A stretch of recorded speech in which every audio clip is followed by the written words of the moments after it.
Selamat pagi, selamat sore, selamat malam teman-teman yang terkasih dalam Kristus semuanya. Shalom. Hmm. Selamat berjumpa kembali bersama-sama dengan kami dari PDK Maria Bunda Allah. Dan senang sekali pada hari ini kita kembali akan melanjutkan pelajaran kita sesi yang kedua, bagaimana kita mempersiapkan diri untuk menyambut kedatangan Yesus yang kedua bersama-sama dengan Mami Chonwahono. Sebelum acara kita mulai, seperti biasa, kita akan mengundang kehadiran Roh Kudus untuk hadir di tengah-tengah kita, untuk memimpin acara kita dari awal hingga akhir nanti. Dan buat teman-teman yang mendengarkan dari lahan YouTube channel, uh, kalau misalnya butuh apa-apa, butuh bantuan doa atau apa, silahkan nanti dimasukkan ke kolom komen, nanti kita akan mendoakan buat teman-teman.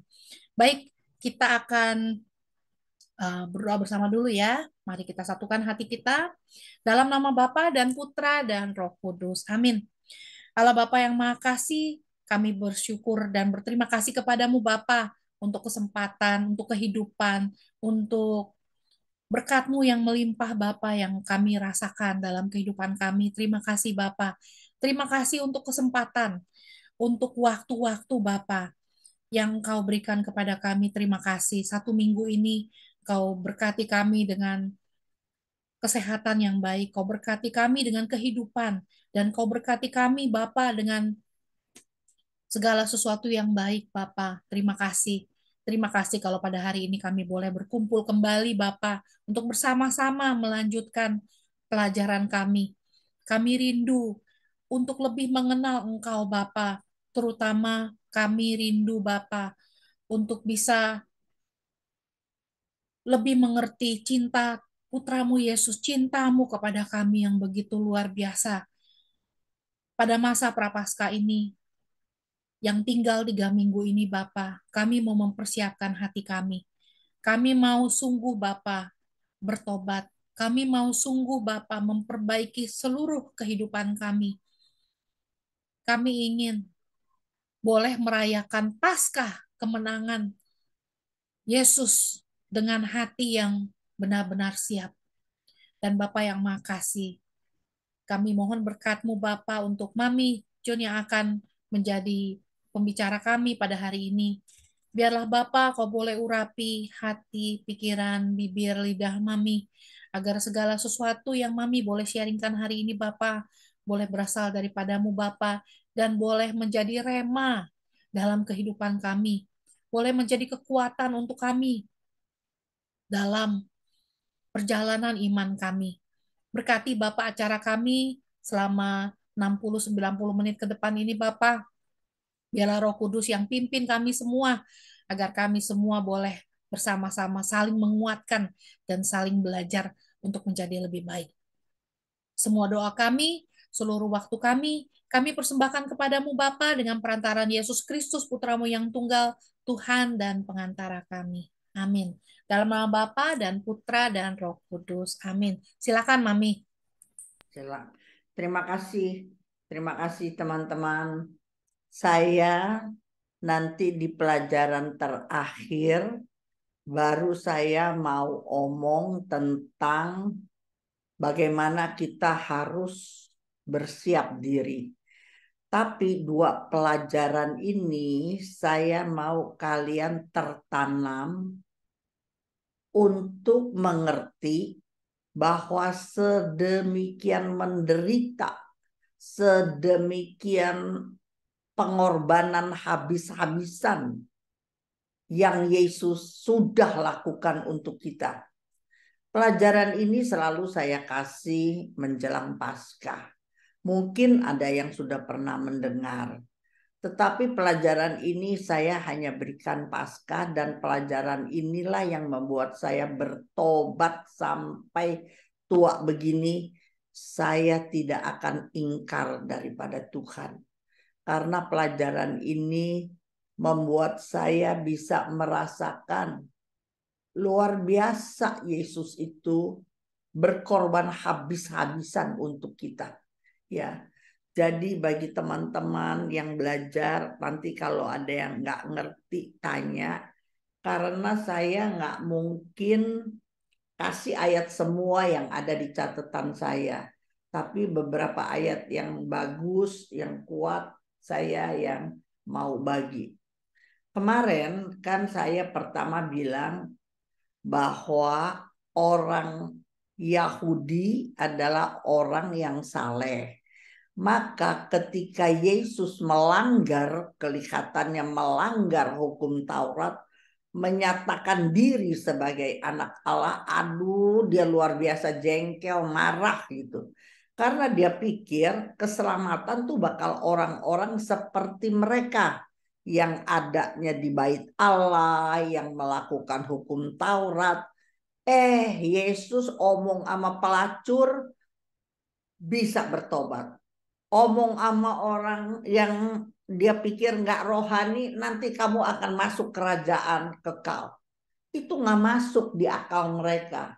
Karena mereka pikir bahwa keselamatan itu hanya untuk mereka. Allah jauh. Allah menakutkan bagi para pendosa.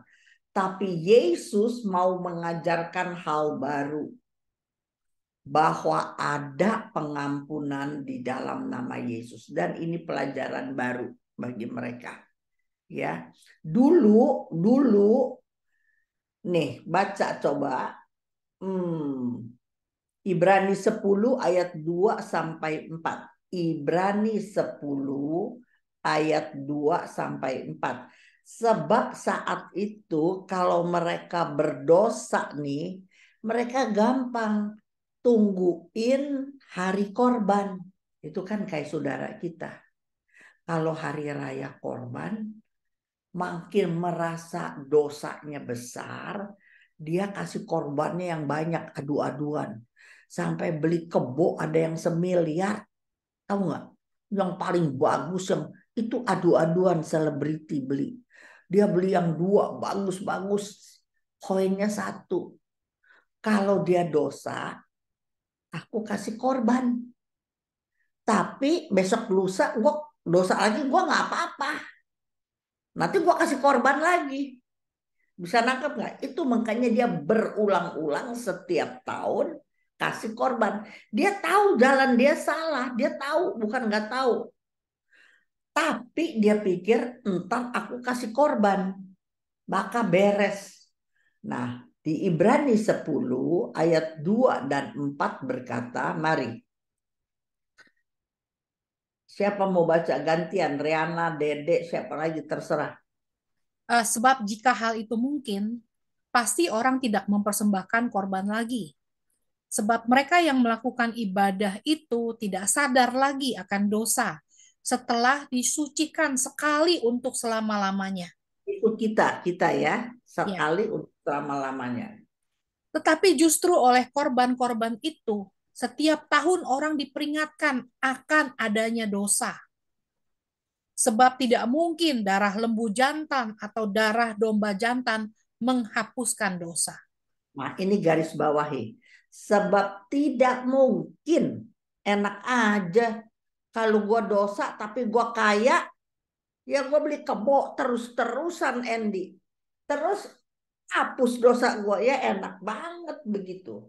Ya, jadi nggak mungkin. Sebab perjanjian lama, coba baca ayat 1-nya dulu, ayat 1-nya.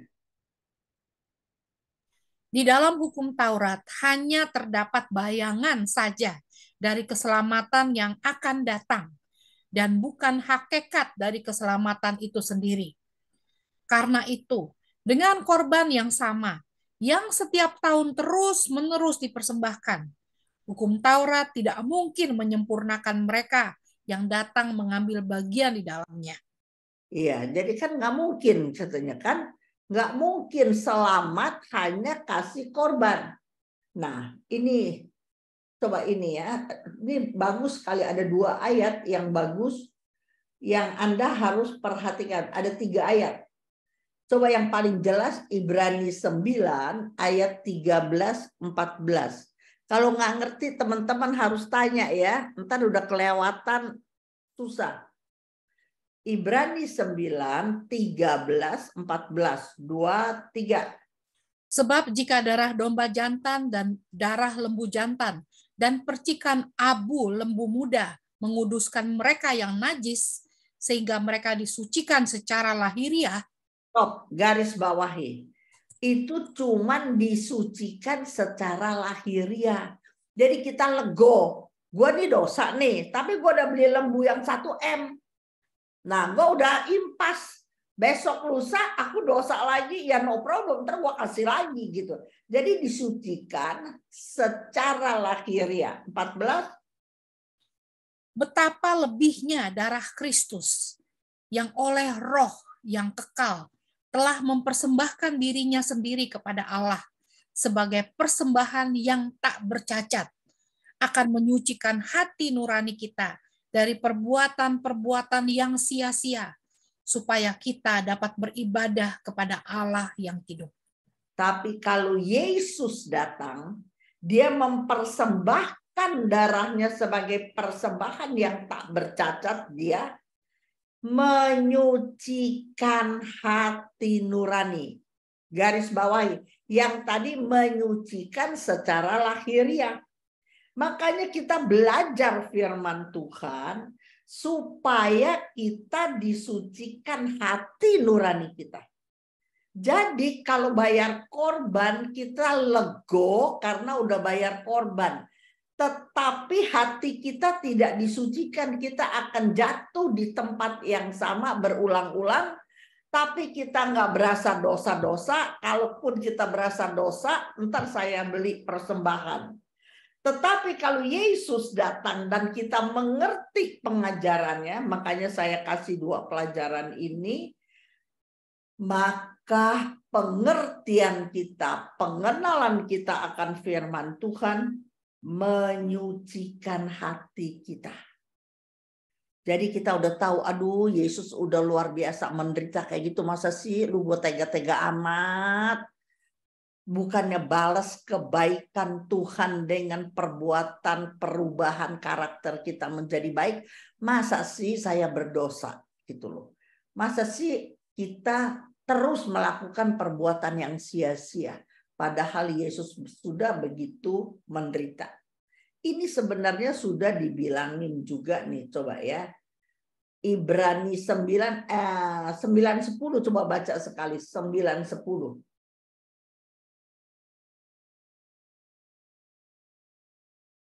Dari Ibrani 9. Itu adalah kiasan masa sekarang.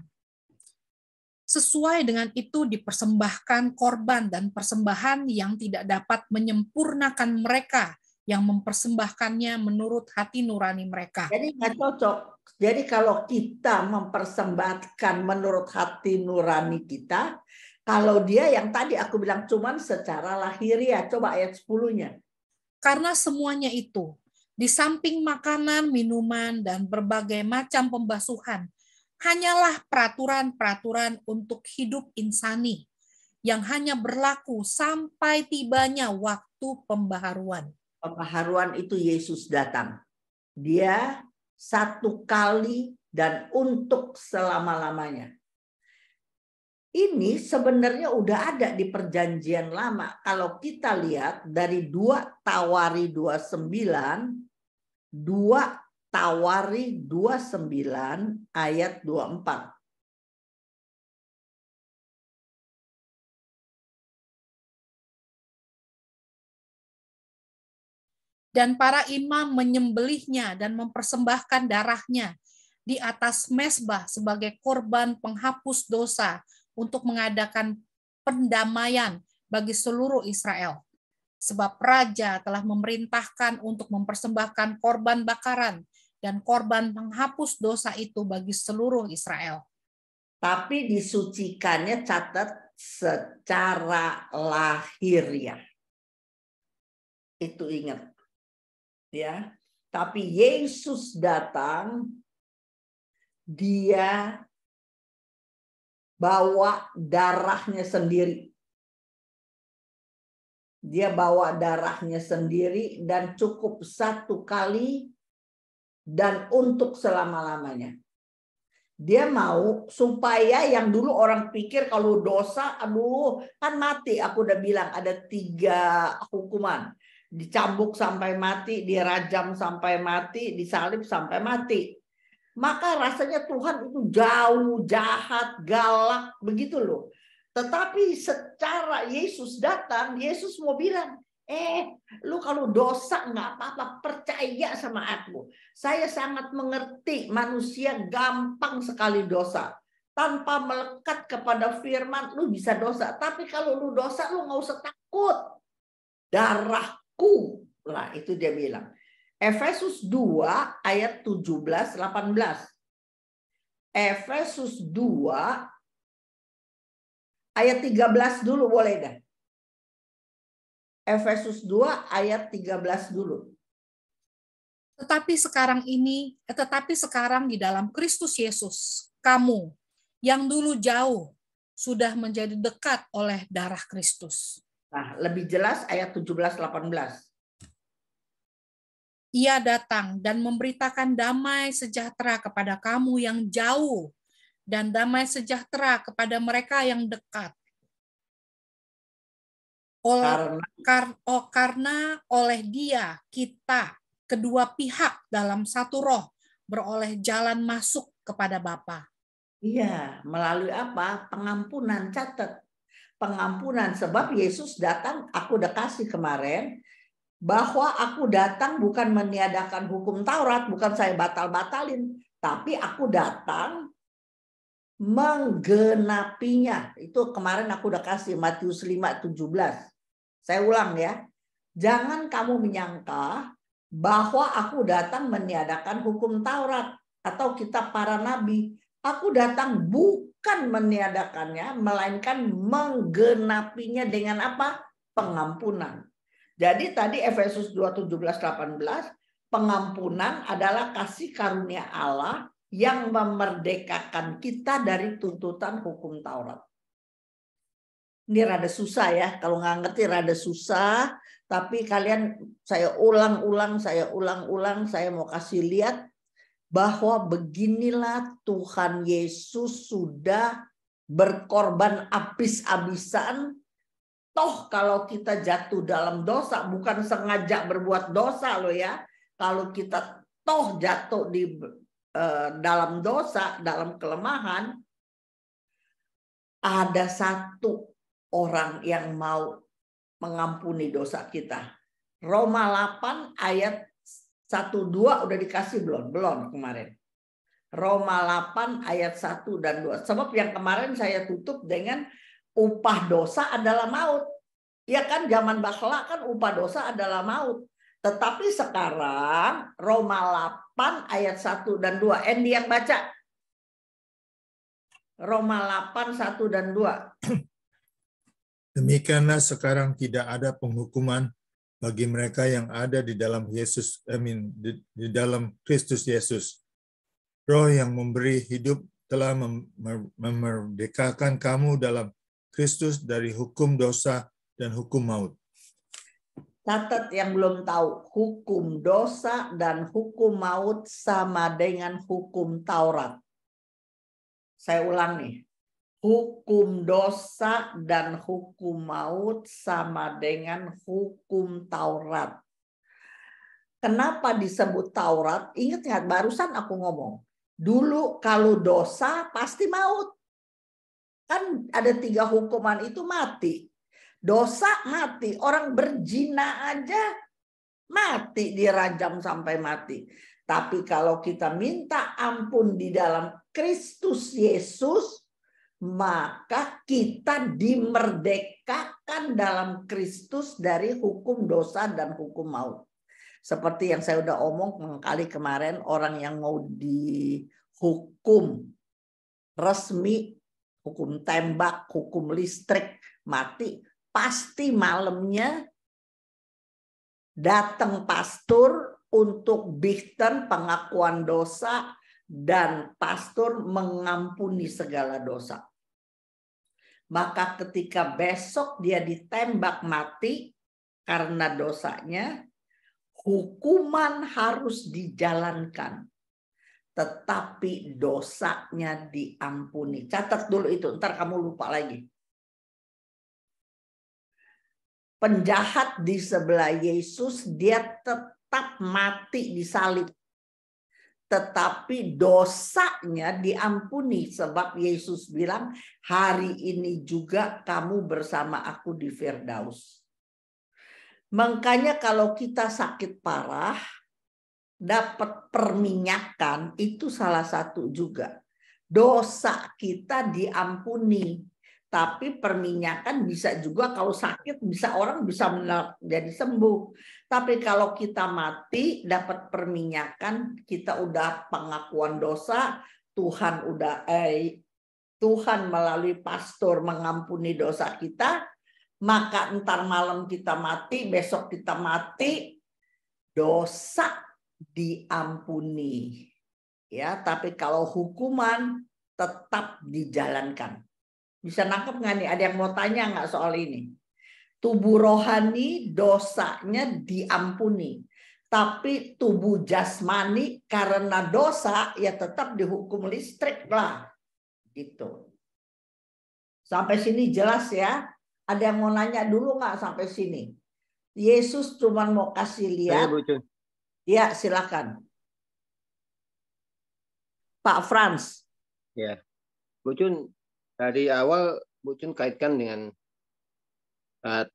Taurat dan pengorbanan untuk penebusan dosa dikaitkan dengan penyembelihan hewan melalui darah hewan, korban.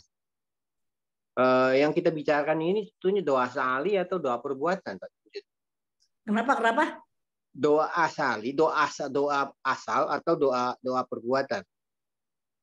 Doa asal tuh apa artinya? Dosa asal. Dosa bawaan atau dosa apa ya. Dosa ya termasuk lah. Jadi kalau hakikat dosa asal membuat kita sangat manusiawi kalau jatuh dalam dosa. Tapi kalau dosa perbuatan diampuni, masa dosa asalnya nggak diampuni? Kan nggak mungkin. Maksud saya gini, Bu Cun. Pengorbanan Yesus di atas kayu salib itu, yang dihapus dosa mananya? Dosa asal atau dosa perbuatan? Semua. Makanya Yesus ampuni, makanya penjahat di sebelah Yesus berani berjanji, hari ini juga kamu bersama aku di Firdaus. Tetapi gini Bu Jun, saya dapat pengalaman, ada beberapa pewarta mengatakan bahwa di atas salib Yesus dalam pengorbanan dia itu yang dihapus dosa asal kita dulu. Jadi dosa perbuatan kamu harus masuk ke pengakuan. Nah itu dia kan tadi aku udah bilang bahwa kalau kita dosa perbuatan, kita bersyukur Katolik ada kamar pengakuan. Tadi barusan tutup Roma 2 ayat 1. Bahwa Roma 12 ayat 1 dan 2. Barusan tadi kita baca. Roma 8 ayat 1 sampai 2. Roma 8 ayat 1 sampai 2. Demikian sekarang tidak ada penghukuman bagi mereka dalam Kristus Yesus. Jadi kalau kita masuk kamar pengakuan, maka kita dimerdekakan dalam nama Kristus dari hukum dosa dan hukum maut. Itu perbuatan. Makanya saya senang Pak Frans tanya, ini pasti jawaban bagi yang lain juga. Bisa ngerti nggak nih? Jadi makanya bersyukur kita di Katolik ada kamar pengakuan. Supaya dosa yang setiap kali kita buat, maka kita diampuni melalui nama Yesus. Pasti pastor suruh kita dapat hukumannya doa-doa di dalam nama Yesus.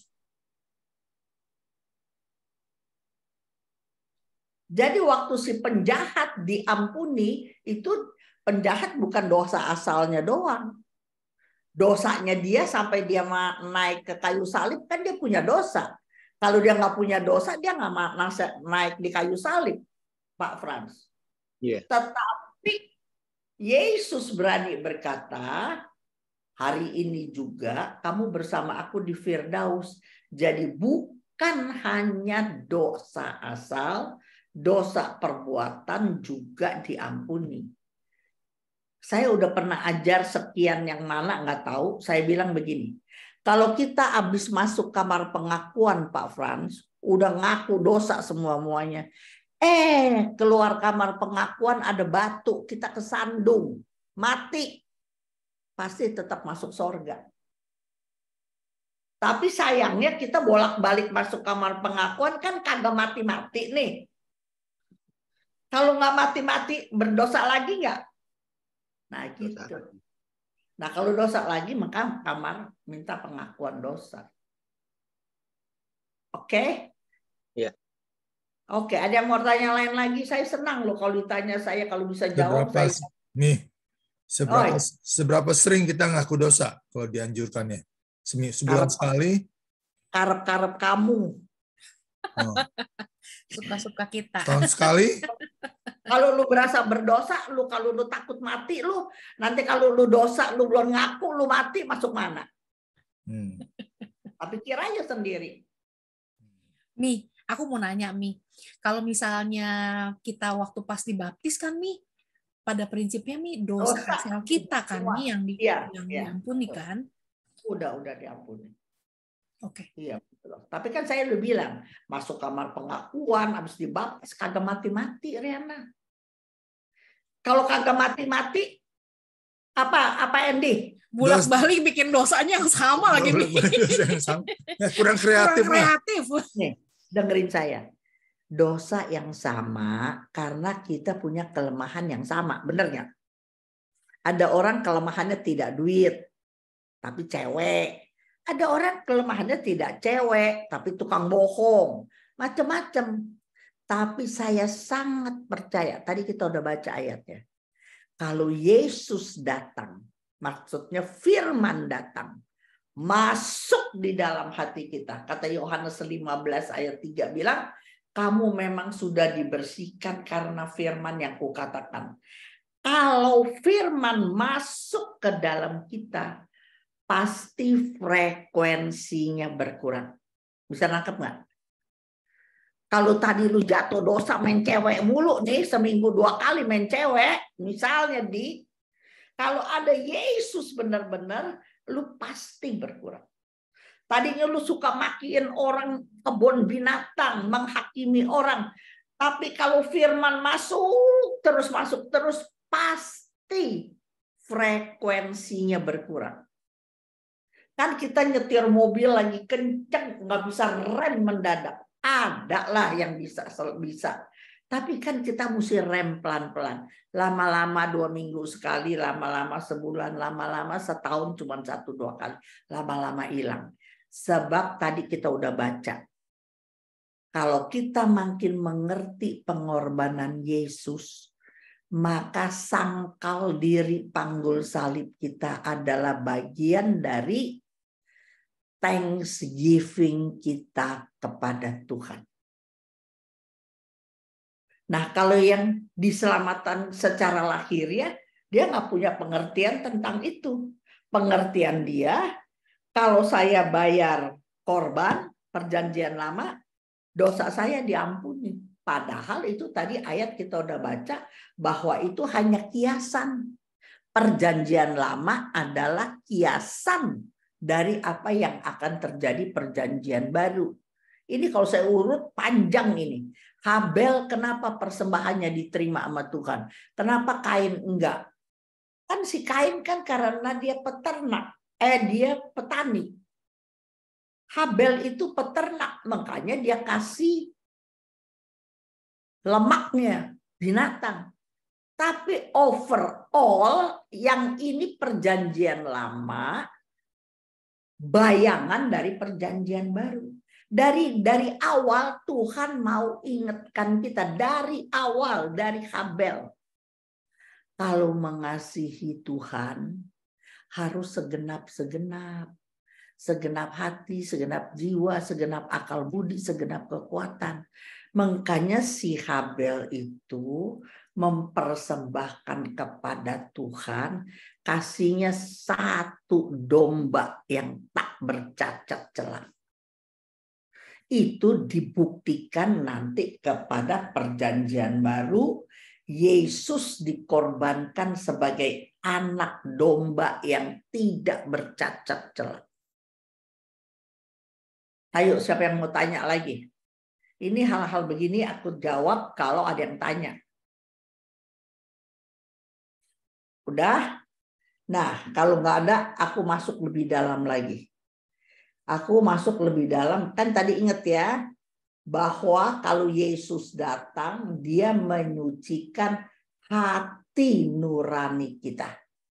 Nah, karena orang jadi pada bertobat zaman Yesus, yang ikutin Yesus makin banyak. Tahu-taunya suaminya yang ikutin Yesus. Tadinya suka marah, suka mukul, mulutnya jahat. Sejak bertahun, setahun, 2 tahun ikut Yesus, suaminya berubah. Suaminya berubah, jadi istrinya mau ikut Yesus, anaknya mau ikut Yesus. Sama kan seperti hari ini. Waktu karismatik baru masuk di Jakarta, maka banyak pastor-pastor kuno nggak mau terima. Apalagi karismatik datang melalui nyonya-nyonya nih, kayak kita masuk ke kampung-kampung. Si pastor jadi pastor 10 tahunan jadi pastor. Ini tante-tante, ibu-ibu muda keren-keren, cuman tahu ayat 5, 6 ke kampung-kampung, berani penginjilan. Maka kita diejek habis-habisan sama pastor-pastor di kampung. Tapi ingat, uskup semua mengingatkan para pastornya. Kalau gerakan karismatik bukan dari Tuhan, berjalannya waktu gerakan ini akan habis sendiri. Itu kata uskup.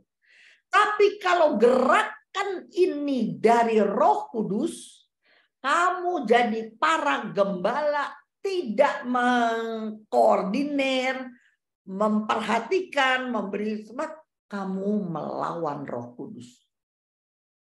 Ternyata puluhan tahun karismatik tidak bisa dibendung. Walaupun ada tetap beberapa keuskupan, uskupnya melarang, nggak boleh ada gerakan karismatik. Tetapi kita diam-diam dipanggil ke kelompok-kelompok. Hari ini hampir udah semua saya rasa keuskupan di Jakarta menerima gerakan karismatik. Ya, sebab mereka nggak bisa terima.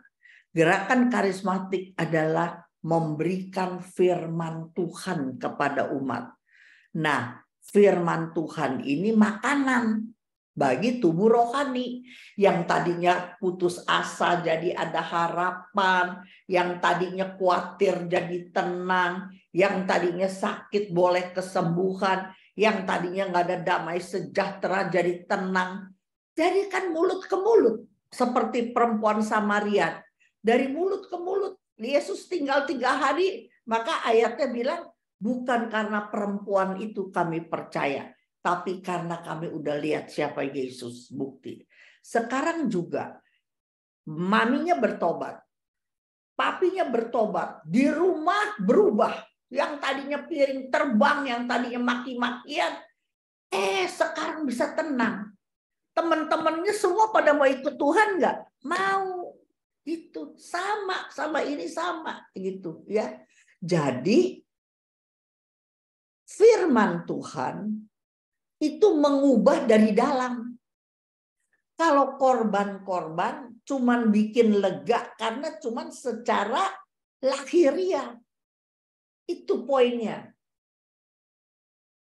Nah, entar dulu ya, saya kasih beberapa. Yesus juga nggak sembarangan menyerahkan diri. Ketika belum saatnya, berapa kali Yesus menghilang. Karena dia tahu waktunya belum tiba. Baca aja sendiri di rumah, Yohanes 8 ayat 19-20. Ayat 58, 59. Matius 12 ayat 14. Lukas 4 ayat 29-30. Saya kasih ini ayat aja yang jelas, bahwa ketika belum saatnya Yesus mau dirajam, Yesus mau didorong, tapi di baik Allah mau dirajam, tapi dia hilang. Dia bisa liwat di depan orang, dia hilang. Tetapi Yesus tahu kapan waktunya untuk menyerahkan diri sebagai penebus. Ini tujuan akhir hidupnya. Mari kita baca ayat 13. Yohanes 13 ayat 1. Yohanes 13 ayat 1. Andy yang baca, Andy. Yohanes 13 ayat 1. Kan Yesus kerjanya tuh keliling melulu, ya kan? Terus Sementara itu, sebelum hari raya Paskah mulai, Yesus telah tahu bahwa saatnya sudah tiba untuk beralih dari dunia ini kepada Bapa, sama seperti ia senantiasa mengasihi murid-muridnya. Demikianlah sekarang ia mengasihi mereka sampai kepada kesudahannya. nah, sampai kepada sudahannya dia tahu dia akan mati. Dia akan curahkan darah.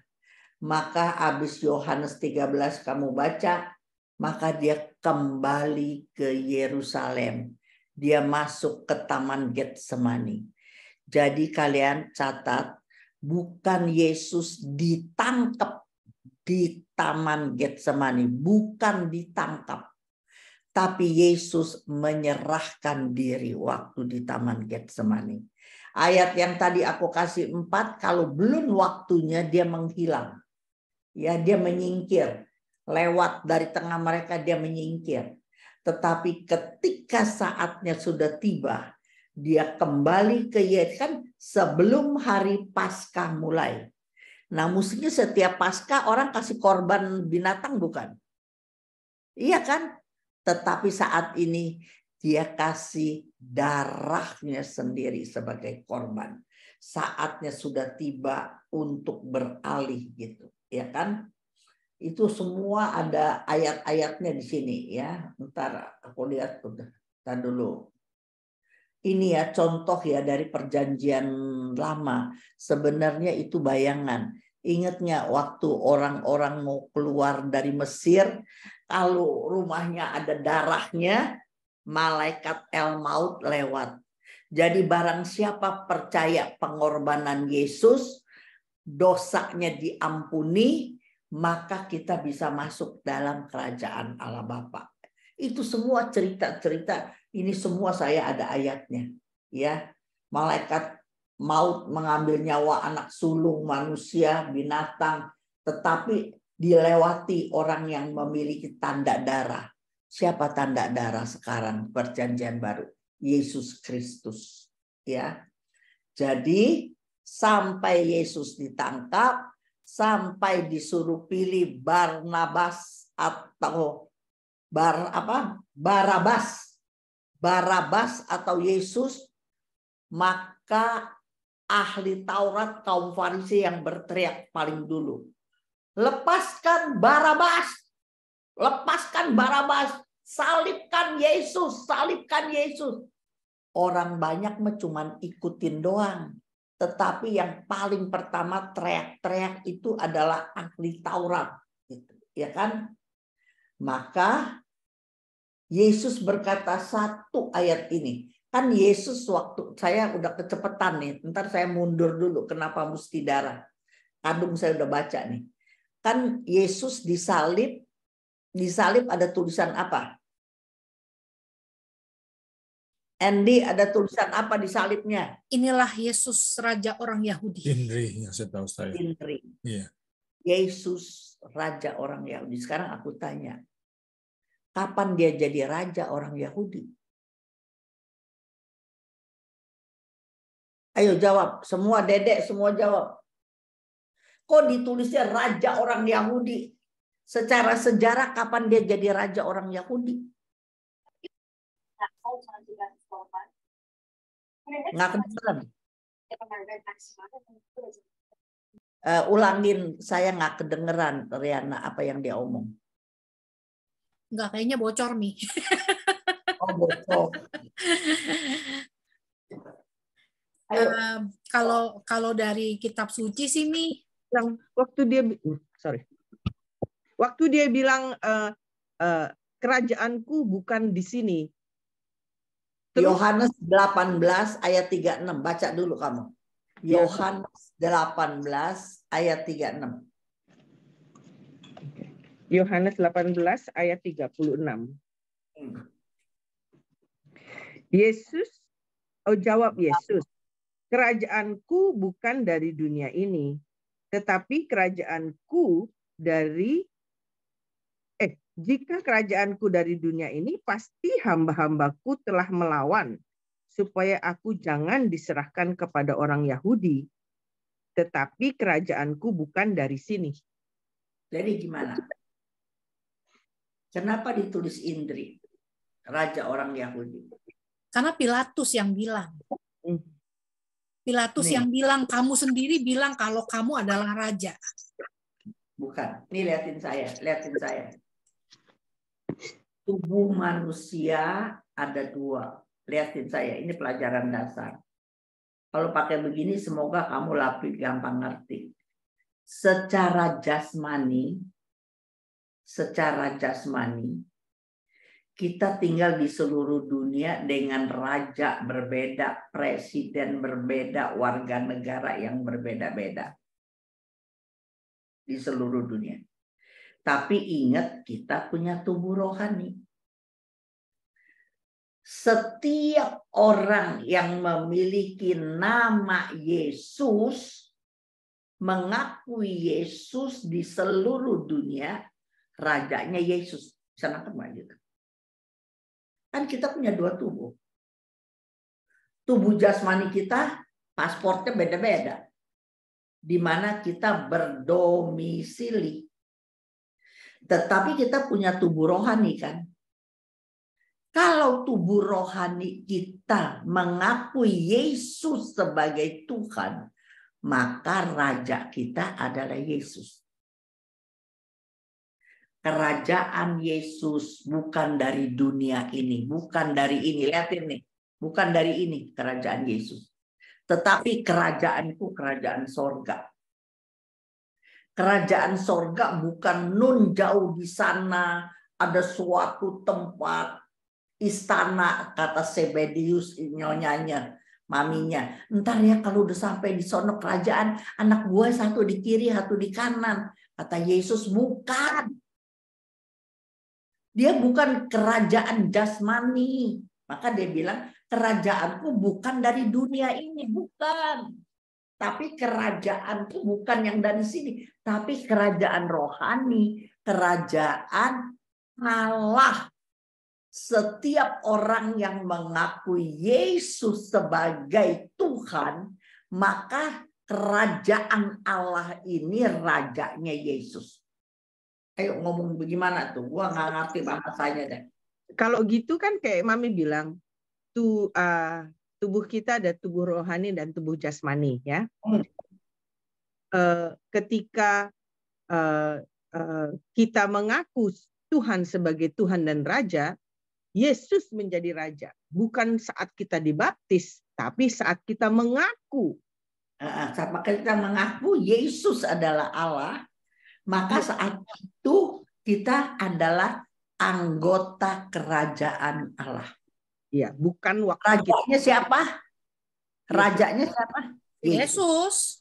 Makanya semua pelajaran kitab suci mau mengajar kepada kita karena kita percaya kepada Yesus, Yesus Tuhannya, kita anggota kerajaan Allah. Mosok hidup kita sama orang dunia sama, nah gitu.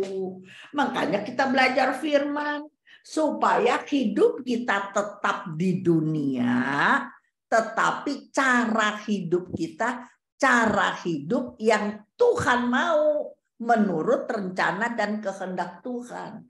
Kita harus tampil beda. Maka pelajarannya bilang, kamu harus dilahirkan kembali. Kamu harus berubah roh pikiran kamu. Sikap hidupmu harus berbeda. Kalau sama orang lain, tampar pipi kiri, gua gampar lu juga. Mata ganti mata, gigi ganti gigi. Tetapi kalau kamu jadi anggota kerajaan Allah, ditampar pipi kiri, kasih pipi kanan. Orang jahat terus sama lu, ampuni terus, ampuni terus. Itu berdoa bagi orang yang menganiaya kamu. Itu cara hidup kita, anggota kerajaan Allah, tapi di dunia ini kita harus beda. Ya mana bisa dong. Lu nggak lakukan sendiri, tahu? Ada Roh Kudus di dalam kamu. Kesanggupan kamu adalah pekerjaan Allah. Bukan karena kuat dan gagah kamu, tapi ada Roh Kudus di dalam kamu. Mami, ada pertanyaan nih. Yosi nanya. Dia bilang, waktu Yesus masuk, waktu di arak-arak Palm Sunday, itu juga Yesus kan diangkat sebagai Tuhan, jadi raja. Waktu apa? Waktu Yesus diarak masuk ke jadi raja. Dia pernah jadi raja satu hari. Iya. Di Minggu Palem. Betul. Maka nanti diperhitungkan tuh Pak Yosi. Yesus secara eksplisit pernah nggak jadi raja? Pernah. Bukan sebagai sejarah. Tapi waktu dia masuk di Yerusalem, semua buka jubahnya, pakai daun palma, hosana, hosana raja orang Yahudi, itu tercatat 1 hari jadi raja. Pinter Yosi ingetin Mami. Gua lupa. Betul. Itu 1 hari Yesus jadi raja. Terus waktu dia ditulis Indri, raja orang Yahudi. Nah bagi kita yang seperti tadi Mami udah ngomong. Secara rohani, semua orang yang mengakui Yesus, maka rajanya adalah Yesus. Catat tuh ya Riana, itu Yosi ingetin aku bagus. Maka waktu kita misa untuk hari Paskah, kan kita enggak boleh masuk gereja dulu, semua nungguin di depan. Bawa daun palma kalau di Jakarta. Cuman yang nenek-nenek udah boleh masuk, nenek-nenek di atas 60 udah boleh masuk. Tapi nanti kalau Minggu Palem, pastor dulu yang ditutup semuanya, terus setiap tindakan ada nyanyiannya, semua nyanyi di belakang iring-iringan pastor. Ya, oke. Terima kasih Yosi. Kita terusin, ada lagi? Jadi ngerti apa enggak dulu? Saya maunya pengertian, bahasa saya enggak terlalu bagus. Tapi karena saya hobi firman, saya ada dasar ayatnya semua. Dan saya mau kalian mengerti seperti saya mengerti. Ya kan? Nah, terus sekarang. Saya mau mundur sedikit. Pertanyaan, tulis pertanyaan. Kenapa Allah pencipta langit dan bumi mau tebus kita harus mencurahkan darah? Kan dia maha kuasa. Kira-kira kalau dia bilang, mati kau. Mati nggak tuh semuanya? Mati. Iblis juga mati. Tetapi tulis, Allah kita, Allah yang maha adil. Tulis dulu gitu. Allah kita adalah Allah yang maha adil. Masakan pencipta memusnahkan ciptaannya. Masakan pencipta menghancurkan ciptaannya. Iblis kan ciptaan Tuhan. Kalau Tuhan mau hancurkan, gampang sekali. Tapi kan iblis menyombongkan diri tuh di Yesaya 12 tuh. Coba saya baca ya. Di Yesaya 12 Aduh, ada di dalam lagi kitab suci gua. Coba Yesaya 12 buka deh.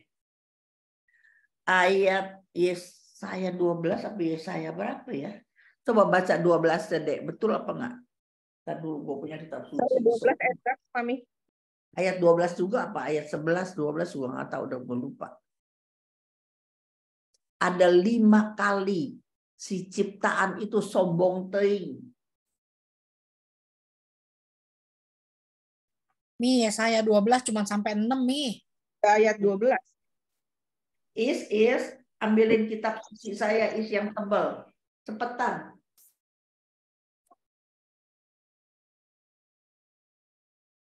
Yesaya berapa ya? 48 ada nggak? Bukan dia ya. Dia ayatnya ya 12, 13, ada 5 kali tuh si iblis ngomong, aku hendak naik ke tempat tinggi. Aku hendak menyamakan yang maha kudus. Coba sombongnya. Yesaya berapa tuh? Coba cari. Aku hendak naik ke tempat tinggi. Coba lu search lagi. Aduh, biasanya gue inget. Ini hari lupa.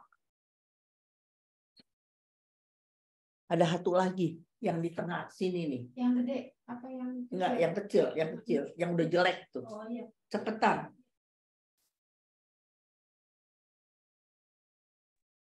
Yesaya 14 nggak betul. Iya, Yesaya 14, betul.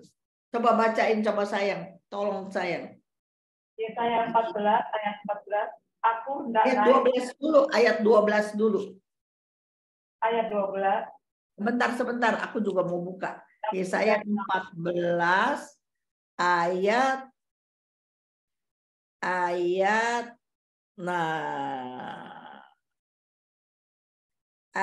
12. Yesaya 14 ayat 12. Semua baca ya pelan-pelan. Nggak usah buka mic, tapi baca semuanya. Yesaya 14 ayat yang ke-13. 23. Engkau, ayo baca sayang. Semua baca. Engkau yang tadinya berkata dalam hatimu loh ya, baru dalam hatimu. Aku hendak naik ke langit. Aku hendak mendirikan tahtaku mengatasi bintang-bintang Allah. Aku hendak duduk di atas bukit pertemuan jauh di sebelah utara. Ini ada pelajarannya lagi nih. Iya, terima kasih. Ya. Jadi liatin ya, berapa kali hendak? Aku hendak naik ke langit, hendak mendirikan tahtaku mengatasi bintang Allah. Ketiga, aku hendak duduk di atas bukit pertemuan. Ayat 14 kita baca lagi. Aku hendak naik mengatasi ketinggian awan-awan. Dan kurang ajarnya dia bilang, aku hendak menyamai Sang yang maha tinggi. 5 kali hendak. Dengar ya teman. Baru di dalam hati. Tapi Tuhan sudah tahu betapa iblis ini yang tadinya ada di keruk dalam, orangnya cantik, bisa segala, kesayangan Allah, tetapi dia hendak menyamai yang maha tinggi. Maka ayat 12, engkau sudah jatuh dari langit. Engkau sudah dipecahkan jatuh ke bumi. Jadi iblis jatuh ke bumi. Tuh belajar begini demen sekali aku. Demen apa enggak Riana? Demen banget nih. Makanya terus belajar. Ya gue demen banget begitu, tau gak? Makanya dunia di bawah kuasa si iblis. Karena iblis dilemparkan ke bumi ini. Iblis dilemparkan ke bumi ini. Makanya ada pelajaran saya bahwa dunia di bawah kuasa iblis. Kalau kita tidak di backing oleh Roh Kudus, kita juga jatuh. Makanya hakikat dosa kita gampang jatuh. Karena apa? Kita ini cuman debu tanah. Kata firman, kita cuman cacing. Kita debu tanah. Terus mau melawan iblis. Iblis itu malaikat. Dari penciptaannya saja kita udah kalah. Tetapi kalau Roh Kudus di dalam kita, kata Yohanes 15, liatin tangan saya, liatin tangan saya. Ini Tuhan. Begini. Ini Tuhan, ini malaikat. Ada malaikat baik, ada malaikat yang udah dibuang jadi iblis. Kita mah cuma debu tanah. Si debu tanah mau ngelawan iblis. Jadi mau jadi kuat, mau jadi kudus, mau jadi suci dengan kekuatan sendiri. Itu namanya ngimpi, Andy, ngimpi. Ini debu tanah. Mau lawan malaikat, nggak bisa. Sampai mau diar nggak bisa. Tapi Yesus ajarin, kalau firmanku di dalam kamu, ada nggak tuh Yohanes 15? Kamu hidup di dalam aku, baru iblis bisa dikalahkan. Jelas nggak nih kalau begini nih? Ya, kalau mau pakai begini, ada dua. Secara jasmani, kita nggak bisa lawan iblis. Iblis dari penciptaannya aja udah lebih dari kita. Dia sama malaikat. Terus kita yang dari debu tanah mau lawan iblis, mana bisa? Makanya setiap kali mau berdosa besar, selalu dimulai dari dosa kecil dulu. Mau nilep duit 1 juta, waktu kerja udah nilep duit $5, $10, nilep nggak ketahuan dia naikin $20, dia tilep lagi $50, baru dia berani tilep ambilin yang 500. Duit lembaran 1.000. Makanya firman Tuhan bilang, Lukas 16 kalau nggak salah, kamu harus dipercaya hal kecil dulu. Baru datang peristiwa besar, kepercayaan yang besar. Tapi kamu harus dipercaya yang kecil-kecil. Kalau yang kecil-kecil aja kamu nggak bisa dipercaya, mana mungkin saya percaya kamu perkara besar. Nah sama, ini malaikat, manusia ini. Manusia mana bisa lawan malaikat. Tetapi kalau secara roh, kita undang Roh Kudus, kita undang firman Tuhan masuk di dalam kita, maka kesanggupan kita adalah pekerjaan Roh Kudus. 2 Kor 3:5b. Ada lagi di Zakaria 4 ayat 6, bukan kuat dan gagah saya, tapi rohmu yang di dalam saya memampukan saya untuk mengalahkan dia. Jelas? Jadi dalam hidup andalkan Roh Kudus mutlak apa enggak, Andy? Mutlak. Mutlak Jadi banget nih, harus mutlak. Kalau cuman ngarepin kekuatan kita doang, jatuh bangun, nggak kebangun lagi, bonyok kita bonyok.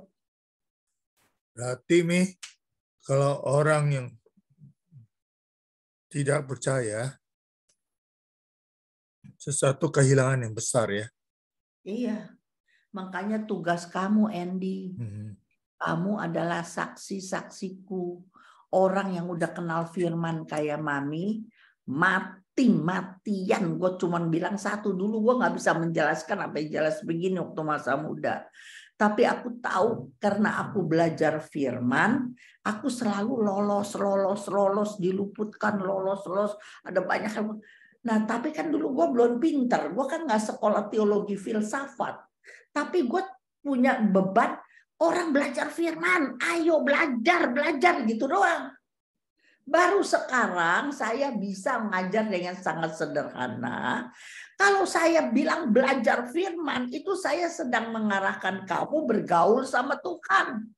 Kalau kita bergaul sama Tuhan, saya bergaul sama Andy, misal Andy sama Riana, pasti ada beda.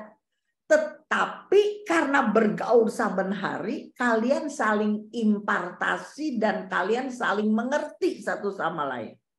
Nah, kalau kita bergaul sama Tuhan, masa kita impartasi sama Tuhan? Tuhanlah yang impartasi segala-gala sama kita. Dialah yang ajarin segala-gala.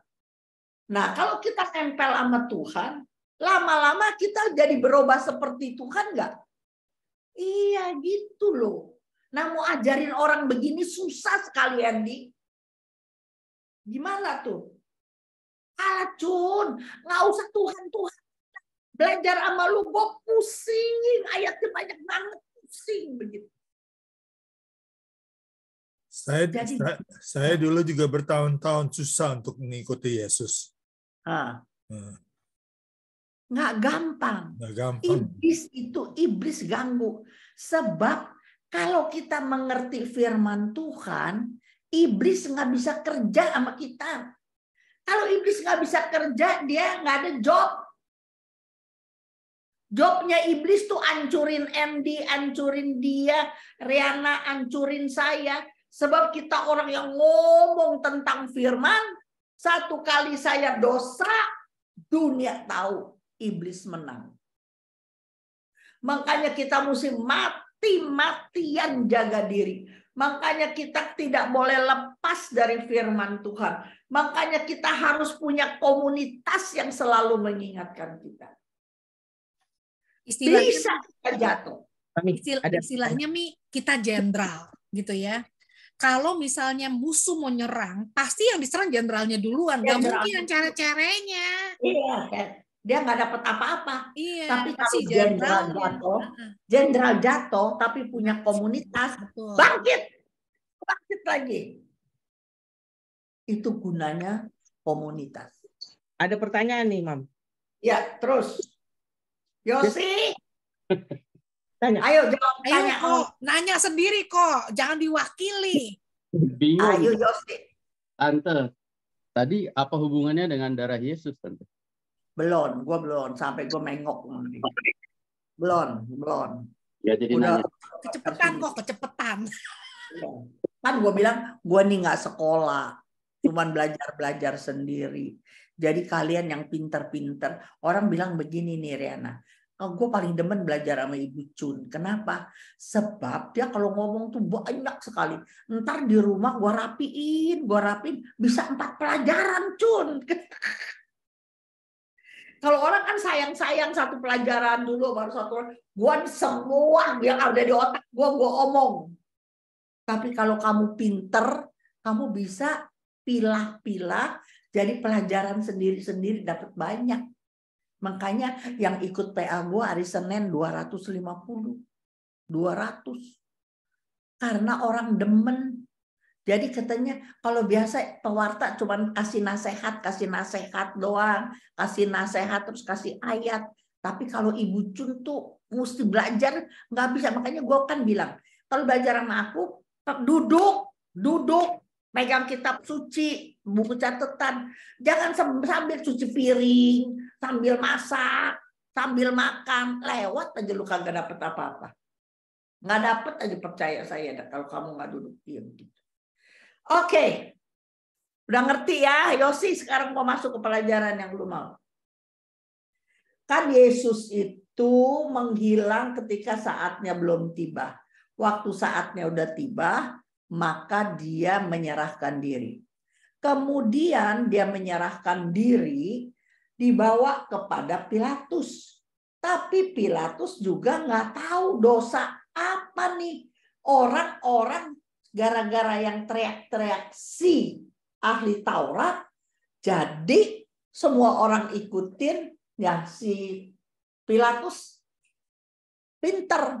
Suruh pergi ke Herodes. Ingat nggak ada cerita? Yesus dibawa ke Herodes. Herodes bilang, ini urusan agama, bukan urusan gua. Balik lagi ke Pilatus, di pingpong. Betul kan? Itu nggak main-main lu. Itu jalan kaki lu. Rombongan jalan kaki. Karena apa? Karena nggak berani ambil keputusan. Pilatus terus dibisikin lagi sama bininya. Ini orang suci lu. Gua ngimpi lu jangan jatuhin hukuman. Dia orang suci, kata bininya si Pilatus. Terus Pilatus ambil baskom. Terus dia cuci tangan. Kalau gua jatuhin hukuman, gua cuci tangan ya. Gua kagak mau gue yang dosa. Ini lu orang yang pada mau, bukan gue yang mau. Kira-kira bahasa sederhananya begitu. Akhirnya Yesus mau mati. Tapi kan nggak ada alasan. Maka nanti hari Trisuci, kamu pasti dibacain tentang Litostrotos. Nanti ntar saya baca ya. Pasti dibacain hari yang ketiga. Yesus paling mau mati begini nih. Yesus di Yohanes 19.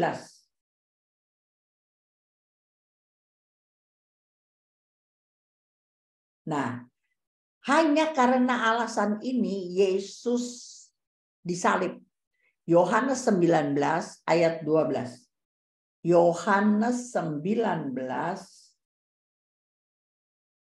ayat 12. Waktu di pingpong Yesus diem aja. Maka tertulis dia diam seperti kerbau yang keluh. Ada ayatnya. Ya. Tapi kan dua-dua semua nggak ada yang tahu alasan apa. Tahu-taunya baca ayo sekarang. Yohanes 19 ayat 12. Silakan. Sejak itu Pilatus berusaha untuk membebaskan dia.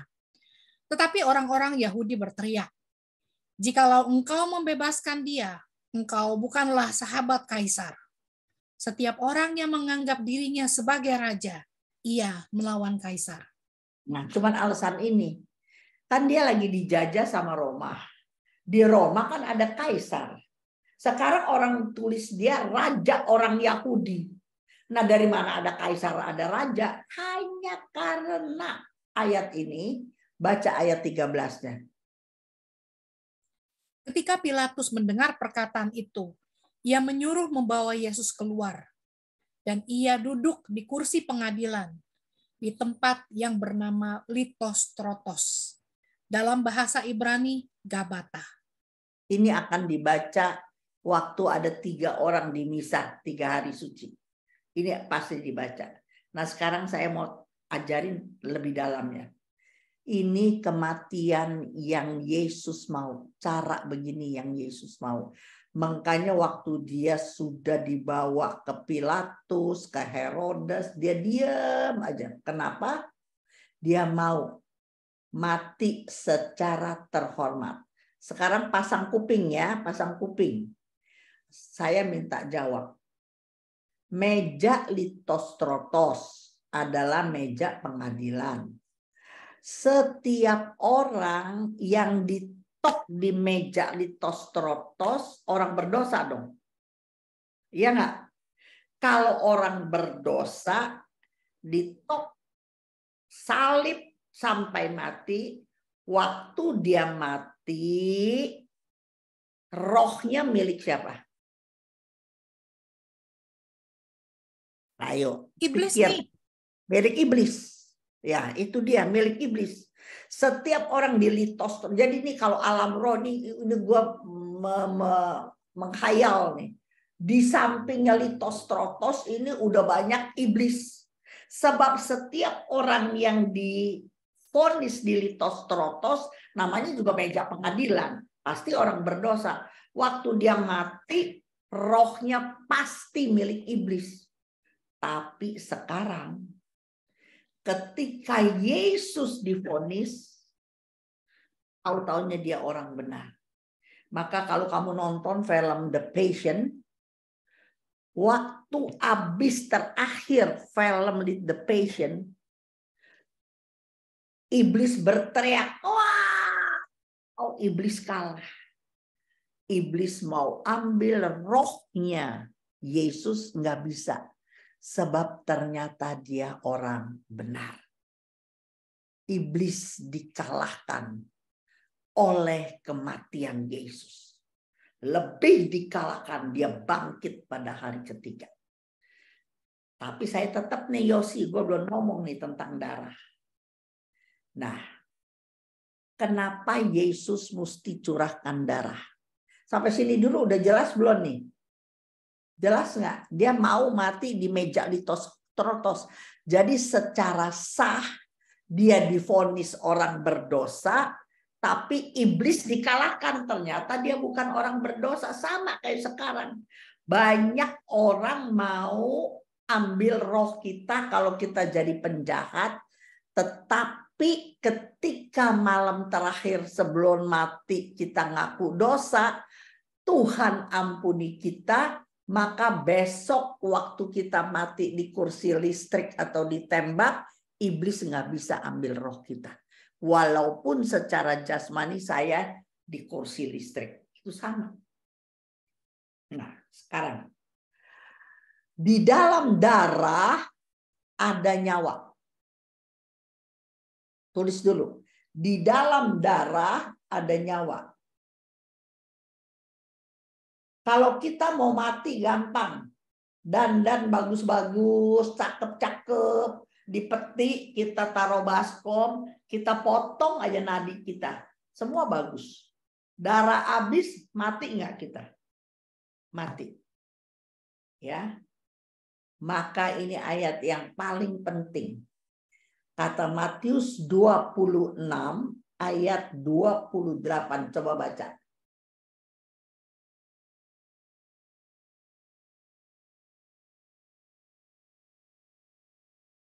(26, 28). Matius 26 ayat 28. Baca.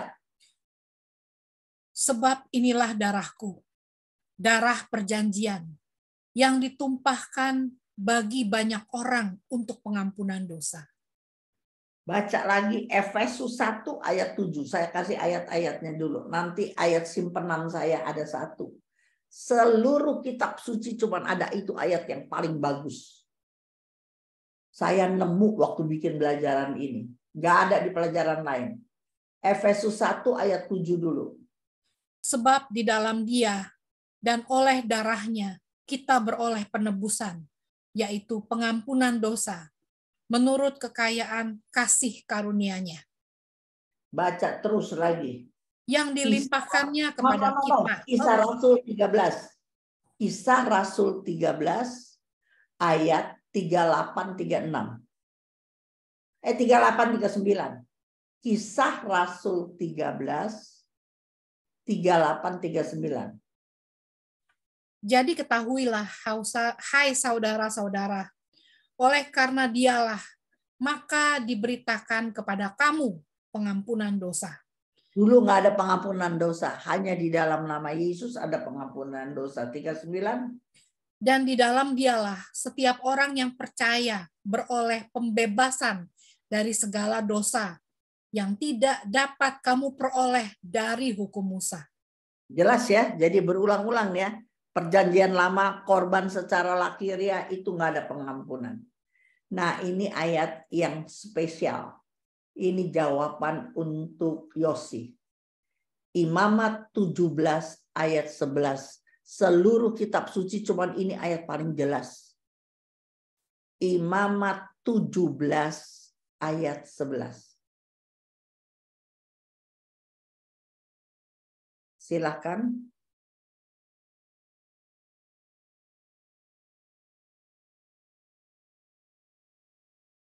Udah dapat Imamat 17 ayat 11? Ada. Imamat 17 ayat. Ayo, Yosi yang baca, yuk, Dek. Yes, yeah. 17 ayat 11. Yosi yang baca. Ini. Karena nyawa makhluk ada di dalam darahnya, dan aku telah memberikan darah itu kepadamu di atas mezbah untuk mengadakan perdamaian bagi nyawamu. Karena darah mengadakan pendamaian dengan perantaraan nyawa. Jadi lihatin Yosi, kalau saya berdosa, dengerin. Saya berdosa. Mati, saya belum ngaku dosa nih. Saya orang berdosa, mati, debu kembali menjadi tanah, nyawa saya milik siapa?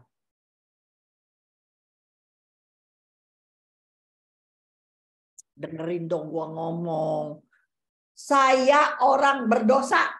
Saya orang berdosa. Punya iblis, Mi. Iblis. Iblis dong, Yosi. Saya orang berdosa. Belum ngaku dosa, belum apa, toto saya mati. Makanya Andy, terserah kalau lu dosa lu banyak, cepet-cepet sering-sering ngaku dosa. Jadi kalau lu mati, lu udah ngaku dosa.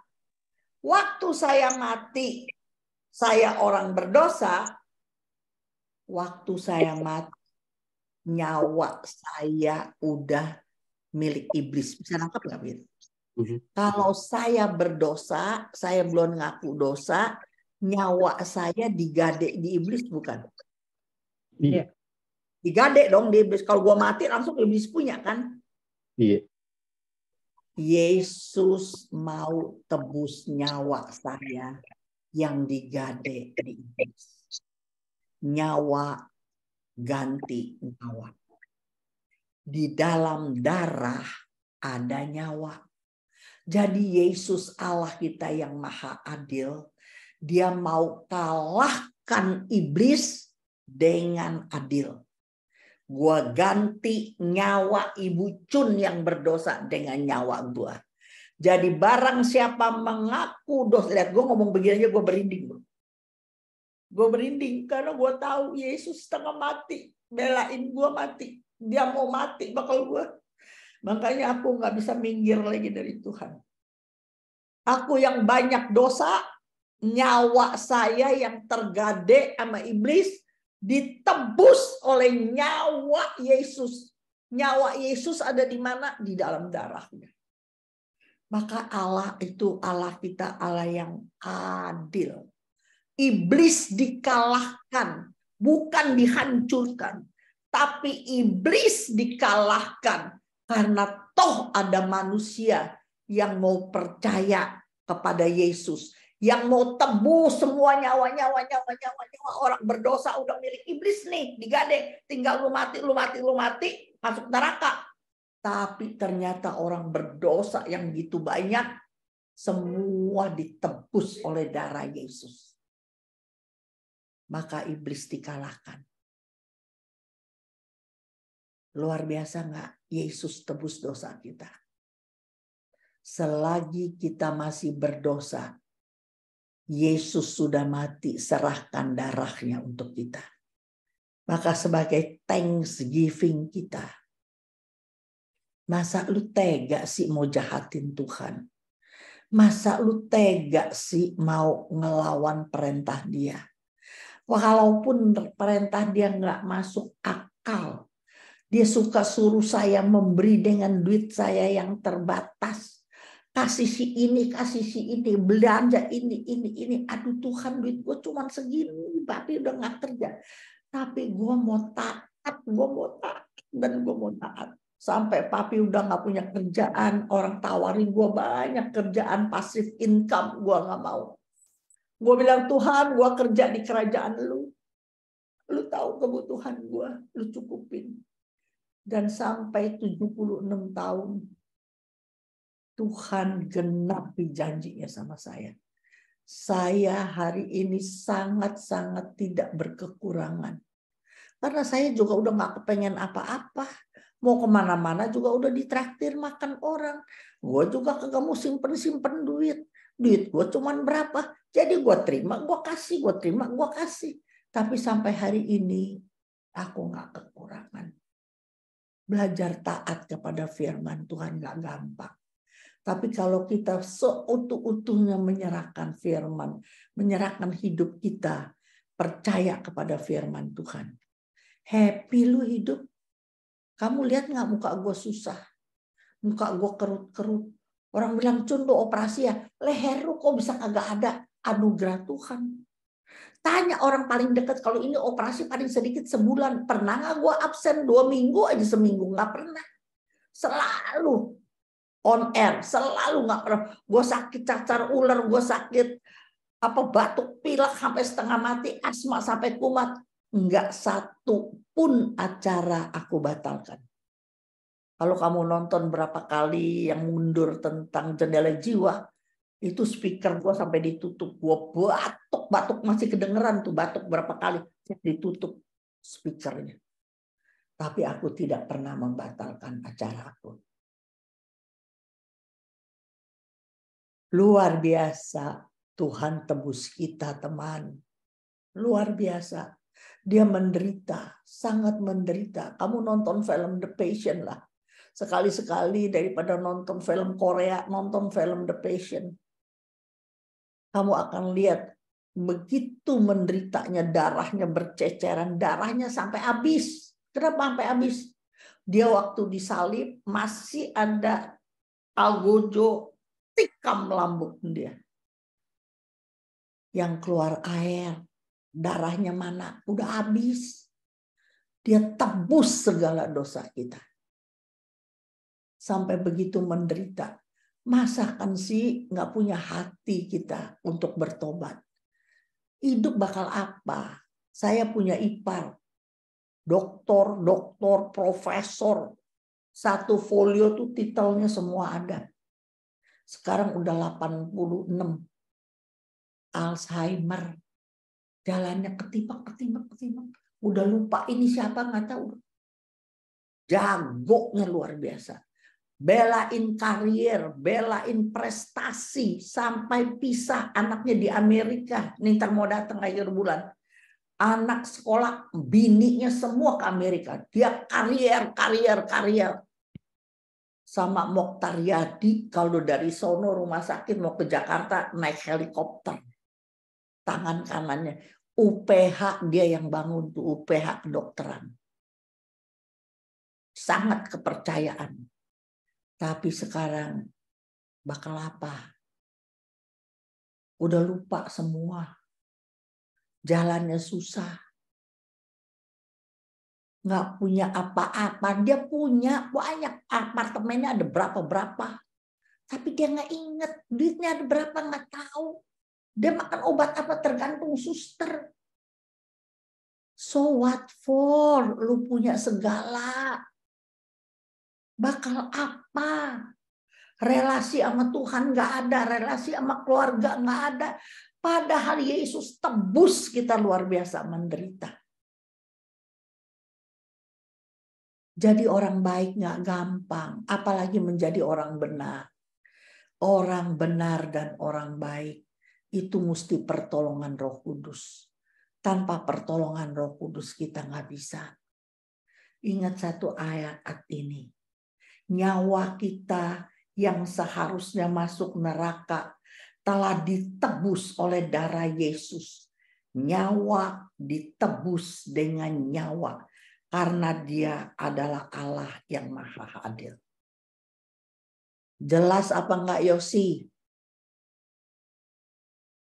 Jelas enggak Yos? Kenapa Yesus mesti curahkan darah? Karena di dalam darah ada nyawa dia. Nyawa dia korbankan untuk tebus nyawa kita yang tergadai oleh iblis. Coba luar biasa. Luar biasa. Oke. Maka banyak ayat bilang di dalam darahnya ada penebusan di dalam darahnya. Jadi makanya Markus 10:45 bilang anak manusia datang bukan untuk dilayani, malahan untuk melayani. Dia memberikan nyawanya menjadi tebusan baginya. Coba baca deh Dedek, Markus 10 ayat 45. Markus 10 ayat 45. Isinya sama dengan Matius 20 ayat 28. Sinoptiknya sama. Baca aja. Ayat 45. Karena anak manusia juga datang bukan untuk dilayani, melainkan untuk melayani dan untuk memberikan nyawanya menjadi tebusan bagi banyak orang. Amin. Dia turun dari sorga mulia dengan satu visi. Dia harus mati menyerahkan nyawanya menjadi tebusan umat Allah. Aduh. Untuk menebus kita, Yesus Kristus melakukan secara maksimal dengan kekuatannya sebagai manusia. Bagaimana dengan kita? Apakah kita maksimal untuk taat kepada firman-Nya?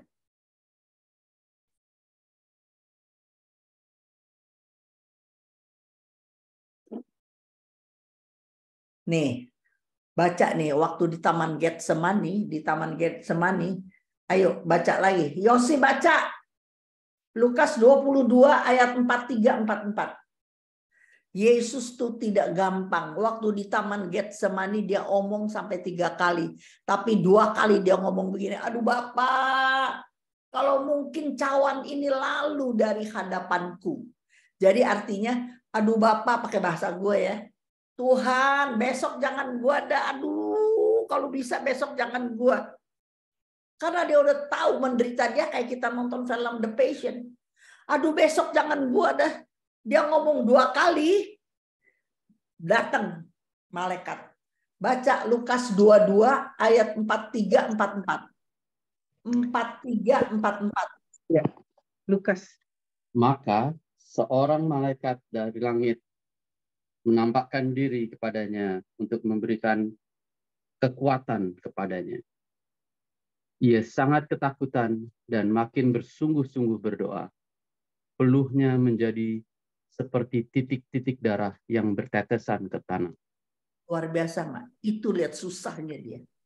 Sampai malaikat dari langit turun memberi kekuatan sama Yesus. Lu bisa, lu nggak sendirian, ada gua. Ayo jalanin besok. Maka langsung dia bilang, Tuhan kalau mungkin cawan ini lalu, tapi kalau nggak mungkin terjadilah menurut kehendak-Mu. Bisa nggak kita ngomong begini? Gue ngomong ini berkali-kali. Tuhan, aduh berat amat sih. Aku disuruh PA di satu kelompok. Kelompoknya orang nggak ngerti firman. Jadi ngerti firman. Kepala gue digini-giniin tau gak? Karena salah pengertian. Tapi dia orang kaya, konglo, cakep, keren, dibelain lakinya. Dia belum tanya gue jelas-jelas gue digini-giniin. Lain minggu lagi teman-teman udah bilang, Cun lu nggak datang juga nggak apa-apa. Tapi kalau gue nggak datang 20-30 orang nggak ngerti firman. Jadi gue sama nangis. Kalau mau PA di dia gue nangis. Tuhan gue harus datang. Tolong ya Tuhan muka gue biar sukacita. Tolong Roh Kudus supaya gue bisa ngajar. Hari ini setelah hampir 15 tahun. Dia baru bilang sama saya salah Cun. Ibu Cun maaf ya, saya salah itu hari. Tapi 15 tahun dia baru bilang begitu. Jadi gue pelayanan ini udah asam garam udah banyak. Sekarang dia sayang sama saya. Gue dapet kiriman buah melulu. Selalu ada pesta apa semua dia selalu datang. Belain sekali sama saya. Tapi 15 tahun gue mesti tunggu. Tapi karena gue nggak fokus sama dia, nggak fokus sama persoalan itu, fokus saya kepada Tuhan. Ibrani 12 ayat 2 berkata, fokus saya kepada Tuhan. Saya begituin nggak apa-apa, itu bagian daripada pelayanan saya. Maka saya bebas. 5 tahun, 10 tahun, 15 tahun bagi saya nggak lama. Karena saya udah lupa, begitu-begitu udah nggak pengen lagi. Lu mau ngaku dosa kek, lu nggak ngakuin kek, terserah. Lu yang diuber dosa, bukan gua. Lu yang diuber dosa. Sebelum mati lu minta ampun sama gua, ya udah bagus. Tapi aku nggak care. Dia mau minta ampun kek, enggak kek. Karena mata hatiku, coba baca Ibrani 12 ayat 2. Ibrani 12 ayat 2.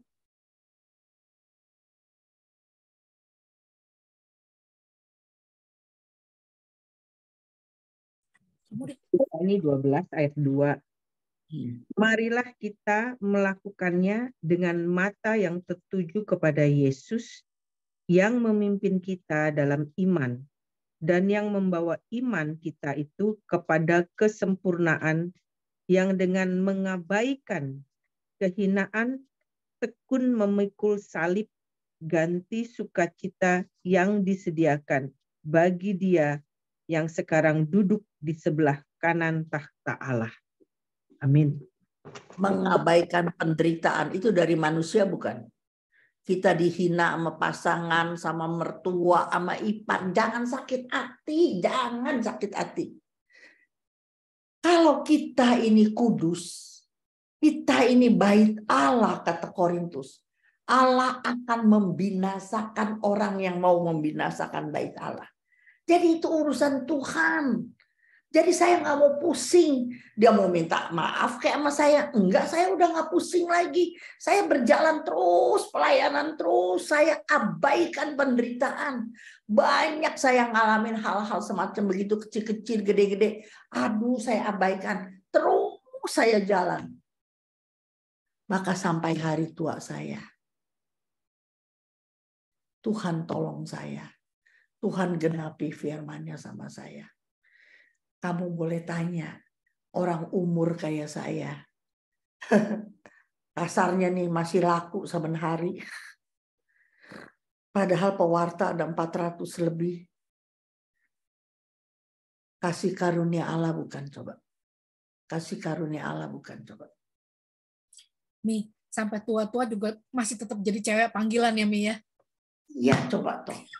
Masih laku di 76, udah nggak mens di, tapi masih laku di. Cewek panggilan pagi sore, ini hari 2 kali, ntar sore jam 3 ada lagi, coba. Coba toh. Itu luar biasa, Mi. Luar biasa banget. 31 aku ke Palembang. Ada 2 uskup, 2 pastor, dan ada pewarta. Aku pewarta cewek satu-satunya. Konvenas di Makassar, semuanya lelaki, pastornya 3, satu lagi pewarta yang dari Malaysia tuh, siapalah yang terkenal. Cewek satu-satunya gue tadi udah mau tolak, gue nggak kenal siapa-siapa di Makassar. Aduh, terima nggak? Gue punya 1001 alasan untuk tidak terima, tapi saben aku doa, ayo terima. Jadi gue terima, gue berangkat sendirian, nggak kenal siapapun. Pakis, kalau nama siapa sih orang dia di sini, Pak Pasur pakai dia segala. Taunya gue jadi pembicara awamnya berdua sama dia, keren nggak tuh? Coba kalau gue tolak kesempatan itu nggak datang lagi. Padahal kan gue nggak kenal orang sono, tapi Tuhanlah yang panggil saya, betul nggak? Udah, nggak usah ngomong begitu lagi. Ada yang mau tanya? Nih aku bikin bagus sekali. Nih ya, ini bacaan terakhir aja. Tapi ntar direkam kan, lu bisa catat lagi ya. Yesus menerima tusukan-tusukan duri di kepalanya untuk silih atas dosa pikiran kita yang nggak benar. Yesus menerima cambukan itu sebagai silih atas dosa hawa nafsu kita. Yesus menerima olokan, ejekan, maupun diludahi, ditampar itu sebagai silih atas dosa kesombongan kita. Yesus mau minum cuka empedu sebagai silih atas dosa kerakusan, keserakahan, ucapan-ucapan kita yang jahat. Yesus memikul salib dan akhirnya dia disalib karena dosa ketidaktaatan kita. Yesus bertahan 3 jam di atas kayu salib untuk menyembuhkan semua luka hati kita. Dan terakhir, Yesus rela curahkan darahnya supaya Yesus bisa anugerahkan hidup yang kekal sebagai anggota kerajaan Allah, duduk di sebelah kanan Allah Bapa. Amin.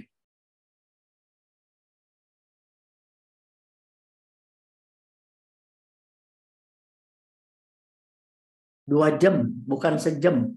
Nih, Ya.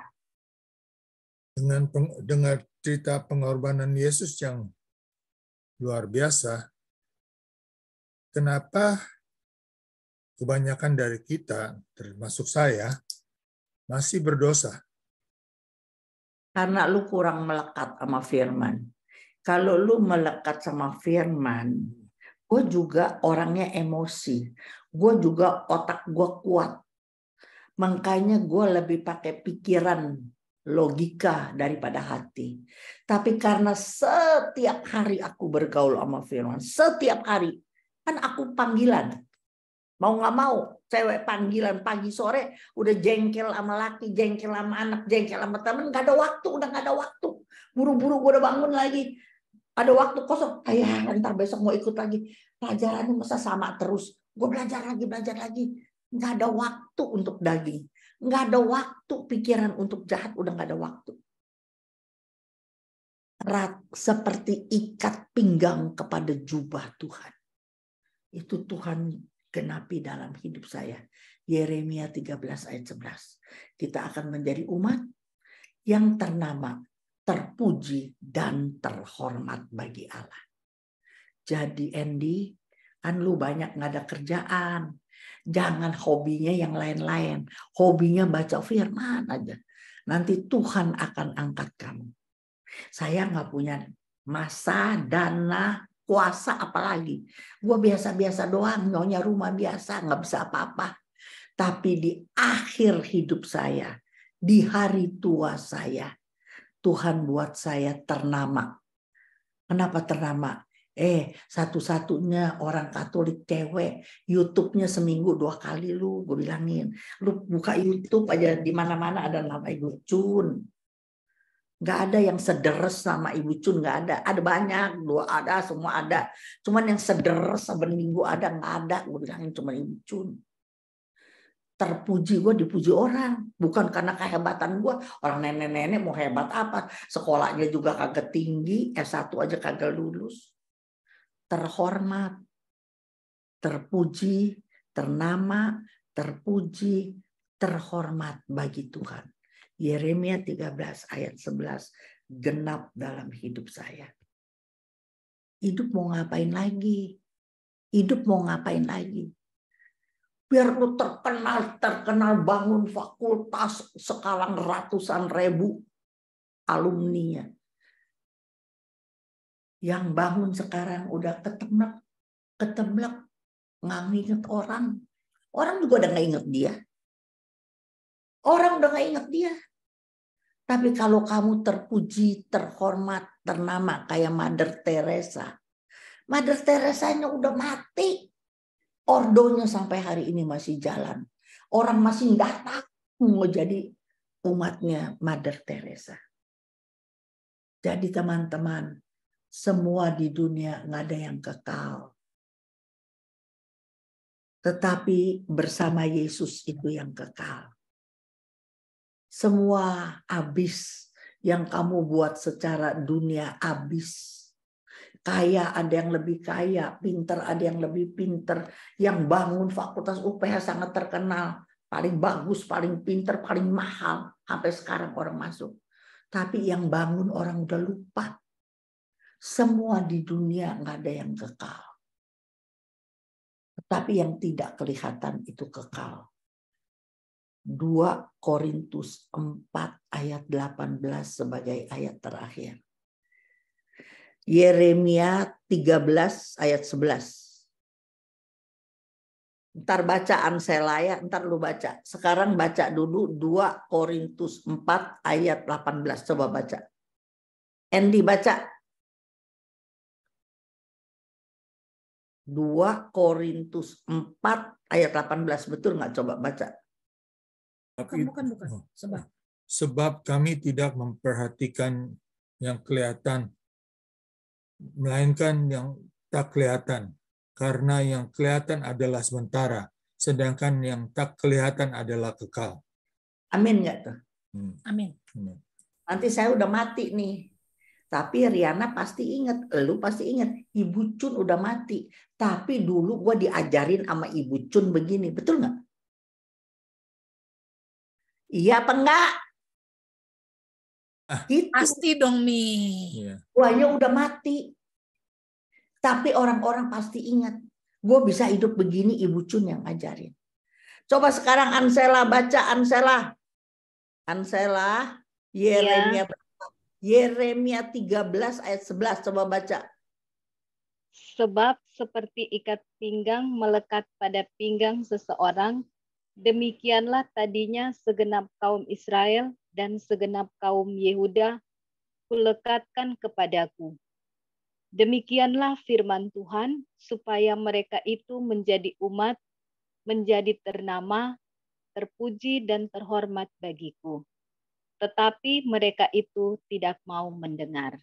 Ya, sampai hari ini betul nggak orang kayak Andy? Seharusnya, coba baca pelan-pelan. Tadinya it means rencana Tuhan. Kalau saja setiap orang percaya sama dia, hidupnya melekat seperti ikat pinggang di pinggang Yesus. Maka Yesus berjanji, bukannya Ibu Cun, Yesus yang berjanji. Kamu bukan hanya menjadi umat yang biasa-biasa.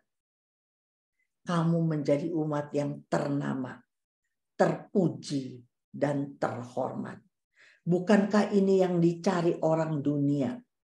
Ternama, terpuji, terhormat. Tetapi kenyataannya banyak orang ternama, yang paling kaya, yang paling cakep penemuan ini. Tapi apakah dia terpuji, terhormat kalau dia tidak berguna untuk sesama? Makanya di hari Prapaskah ini, mulai hari ini, sejak hari ini, ubah mindset kamu. Saya harus punya nilai bagi sesama. Jangan pikirin diri saya selalu. Saya harus lakukan apa supaya saya punya nilai. Ketika satu hari Tuhan panggil saya mati, kan kita nggak tahu kapan Tuhan panggil mati. Maka orang akan kenang kita karena kita punya nilai bagi kehidupan dia. Jadi bukan orang ingat kita apa yang kita punya, tapi seberapa bernilai, seberapa bermanfaat kita bagi orang lain. Amin. Ayo, bangkit, jadilah terang. Bangun dari tidurmu. Kamu harus tampak beda. Kamu ditebus oleh darah Kristus. Darah yang mahal. Bukan dengan emas dan perak. Kata 1 Petrus 1 ayat 18-19. Kita ditebus bukan emas dan perak. Tapi oleh darah yang mahal. Amin. Wah, nggak habis-habis begini. Udah tutup aja. Tante nggak boleh nanya satu lagi ya Tante. Ada siapa yang mau nanya? Mila. Iya, Tante. Kalau Ya. misalnya kan kita merasa nih dalam keseharian gitu ya, totalnya, aduh kita ada salah nih, merasa kayaknya berdosa gitu Tante. Terus kan nggak sempat ke ruang pengakuan dosa dong Tante. Ya. Tapi dalam doa malam misalnya, terus kita bilang Tuhan ampuni saya gitu, itu gimana tuh Tante? Apa udah diampuni atau? Sangat boleh. Oh. Terus jangan bilang Tuhan ampuni doang. Tuhan tolong saya ya. Supaya saya jangan berbuat begitu lagi. Kalau cuma ngaku dosa, besok buat lagi, lusa buat lagi. Lu kayak orang disucikan secara lahiriah doang. Kalau udah ngaku dosa, Tuhan tolong saya tidak mau lakukan lagi. Gitu. Siap Tante. Jadi Soalnya ada pertobatan di dalam. Ada apa Tante? Sorry. Pertobatan. Oh, oke. Okay. Tapi kalau kamu ngaku saya salah tadi, aduh saya salah. Tapi besok lu buat lagi, lusa lu buat lagi, ngapain ngaku dosa? Oke. Oke. Oke, thank you Tante. Kalau misalnya Apalagi? Tapi kami kalau misalnya alangkah baiknya kan kalau misalnya kita ngaku dosa ke Romo toh, ya. Karena masalahnya kan Romo diberi kuasa kan untuk mengampuni dosa.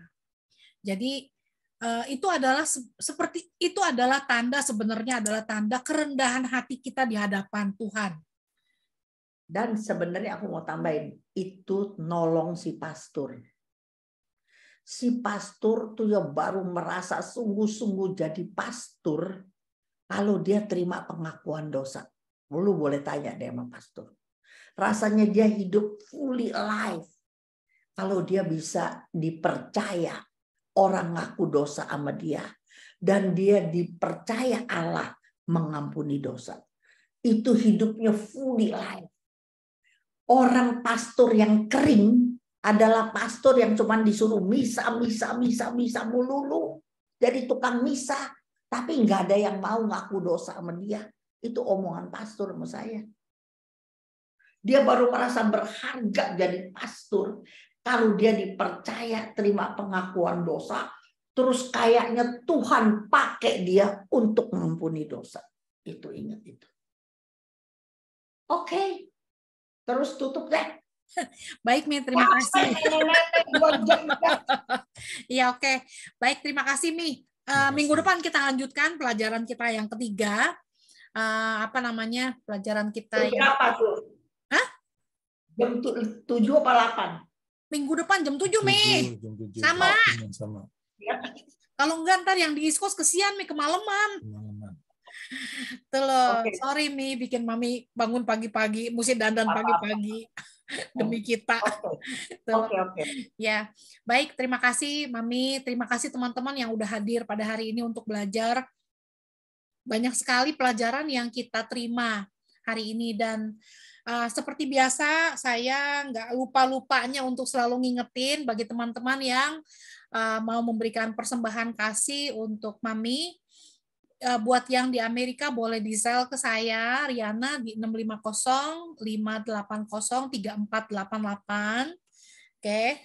Buat yang di Indonesia bisa tolong dikirimkan ke Yosi, account number BCA 18, saya sampai lupa nomornya berapa, udah sakingnya kebanyakan. Ya pokoknya nanti tinggal kontak saya deh kalau memang mau kasih persembahan kasih buat Mami. Tuh, kita masih buka kesempatan sampai minggu depan ya, yang bagi yang mau memberikan persembahan kasih untuk Mami. Jadi 3 acara kita akan memberikan 100% untuk Mami, untuk ministry Mami. Ya, thank you banget Mi untuk semuanya. Dan mari kita tutup acara kita pada hari ini. Kita akan bertemu kembali minggu depan dengan sambungan topik yang sama dan pastinya akan udah mencapai puncaknya. Jadi kita akan tutup acara kita hari ini. Saya minta tolong Mila untuk doa penutup, boleh Mila? Sorry, ditembak. Thank you Mil. Oke. Mari kita berdoa dalam nama Bapa, Putra, dan Roh Kudus. Amin.